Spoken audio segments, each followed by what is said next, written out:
Xudo mehribon, yana xatoimizga yarasha jazo bermaydi Alloh, ya'ni mehribon zot. Mana bomdod o'qimaganlar nonushta qildilarmi? To'g'rimi?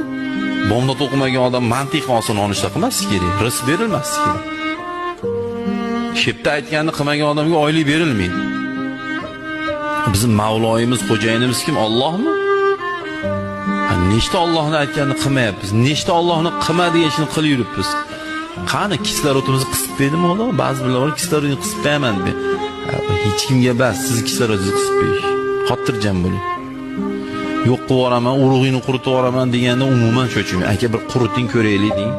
Maza qilaylik shuni ko'rib deng. Bandasiga bas, agar Alloh xohlamasa, yina uchun ziyon yetkazolmaydi. Allohga suyanishni bilish kerak. Bu gapiraveradi, quritib yuboraman, yo'q qilib yuboraman.